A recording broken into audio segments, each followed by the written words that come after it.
আমি জোরেই বলতেছি আসলে ব্যাপারটা হচ্ছে যে আজকে মাত্র প্রসিডিউরটা শেষ হলো, মানে একটা নির্বাচনটা শেষ হলো, নির্বাচনের ফলাফল ঘোষণা হয়েছে। আরও কিছু কাজ বাকি আছে, সেটা হচ্ছে যে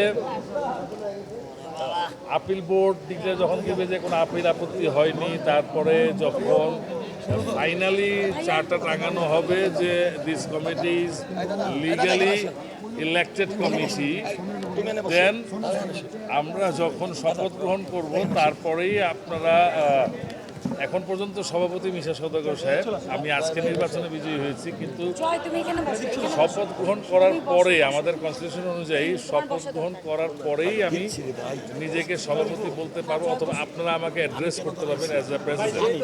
বাট লেটস ফিনিশ। এই যে ফুলের মালাটা না, এটা হয়েছে কি, এটা আমার প্যানেলের যারা আমার শুভাকাঙ্ক্ষী ছিল, যারা আমাকে ভালোবাসতো, তারা পরিয়ে দিয়েছে। এটা পড়ার সময় আমার এখনো হয় নাই। এটা পড়ার সময় আমার সেদিনই হবে যেদিন আমি যে প্রতিশ্রুতিগুলো ঠিক করেছি আমার শিল্পীদের জন্য বাস্তবায়িত করার, সেটা যেদিন বাস্তবায়িত করব, তখন যদি কোনো শিল্পী আমাকে একটি ফুলও দেয় মালা না দিয়ে, তাহলে সেটা আমার কাছে এই মালার চেয়ে অনেক বড় কিছু। আসলে নির্বাচনে জয়লাভ করেই তো আর সব কিছু শেষ হয়ে যায় না। যে জিনিস, যে কর্মকাণ্ডগুলো আমরা বাস্তবায়ন করার জন্য চিন্তা চেতনা নিয়ে আমরা একটি প্যানেল গঠন করেছিলাম, অনেকেই হয়তো এই প্যানেল থেকে জয়লাভ করতে পারে নাই। যারা জয়লাভ করছে তাদেরকে অভিনন্দন, যারা জয়লাভ করতে পারে নাই তাদেরকে অভিনন্দন নির্বাচনে অংশগ্রহণ করার জন্য। যখন আমরা আমাদের কাজগুলো আস্তে আস্তে বাস্তবায়িত করতে পারবেন সাকসেসফুলি, যখন একটা কমিটি একটা তার দৃষ্টান্ত স্থাপন করতে পারবে যে we are doing something for our artist, then আমরা হয়তো একটা ফুলের মালা নেব, আপনাদেরকে সামনে রেখেই নেব। তো সেই দিন পর্যন্ত ফুলের মালাগুলো এরকমই থাক, এভাবেই থাক, করে থাক।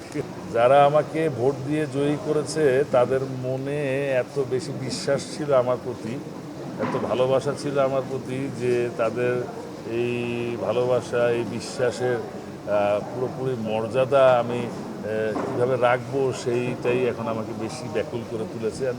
এটা আসলে কি দেখেন, নির্বাচনে যখনই জয়লাভ করা হয়, মানে স্পেশালি যখন ভাইটাল পোস্টগুলোতে যখন আপনি ইলেকশন করবেন এবং ইলেক্টেড হবেন, তখন আপনি আনন্দিত হবেন হয়তো তখনই, কিন্তু এটা আপনার মাথার উপরে একটা বড় চাপ, কিন্তু যে আপনি প্রতিশ্রুতিগুলো বাস্তবায়িত করতে হবে, শিল্পীর জন্য কাজ করতে হবে। আমি যেহেতু শিল্পী সমিতির প্রেসিডেন্ট ইলেকশন করেছি, এবং আমাদের অনেক সিনিয়র একজন আর্টিস্ট এবং fight director, producer, director Arman সাহেব, ওনার এগেনস্টে, যিনি কখনো নির্বাচনে কখনো পরাজয় বরণ করেননি, তার ইতিহাসে তিনি কোনো নির্বাচনে হারেননি, এই ফার্স্ট টাইম তিনি হেরেছেন।